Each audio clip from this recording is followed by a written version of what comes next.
Dans quelques semaines, il n'y aura peut-être plus besoin de mettre la tête sous l'eau pour apercevoir les fonds du lac. Le Bourget va perdre 70 cm de profondeur d'ici le 1er octobre. Une baisse exceptionnelle mise en place pour la première fois en France pour des raisons écologiques, mais réalisée tous les 4 ans sur les grands lacs suisses. L'objectif, protéger les roselières.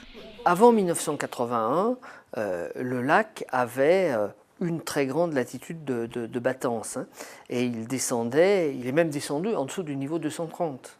Bon. Donc la régulation qui a été mise en place à partir de 1981 à travers le barrage de Savières et l'équipement hydroélectrique du Rhône, il vise avec un niveau bas à stocker le maximum d'eau l'hiver pour protéger Lyon des inondations, et avec un niveau haut l'été à favoriser le développement du tourisme sur le lac. Depuis les années 50, la surface de roselières du lac du Bourget a ainsi diminué de plus de moitié. Les autorités veulent aujourd'hui les protéger pour mieux les développer. Les roselières ont besoin de surfaces régulièrement exondées en fin d'été pour se propager latéralement, horizontalement.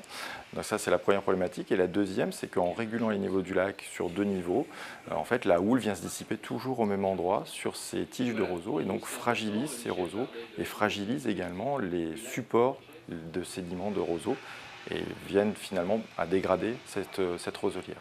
C'est d'abord un écosystème d'une très grosse diversité au niveau de la faune, de la flore. Et puis, il faut savoir que c'est une fonction épuratrice très importante. On le voit bien sur le bassin versant et partout ailleurs. Des stations d'épuration à base de roselières sont implantées un peu partout. Et donc, elles ont cette particularité de pouvoir filtrer et épurer les eaux. Donc, c'est une ceinture protectrice pour le lac. Tout au long du mois de septembre, le niveau du lac baissera progressivement pour être stabilisé à 230,80 m, 40 cm de moins que la côte d'hiver habituelle. Des règles de sécurité ont été mises en place. La baignade reste autorisée, mais il est strictement interdit de plonger depuis les bords du lac ou depuis l'intérieur. Concernant la navigation, les eaux étant moins profondes, les plaisanciers sont appelés à la plus grande vigilance. Cette baisse exceptionnelle devrait désormais avoir lieu tous les 4 ans.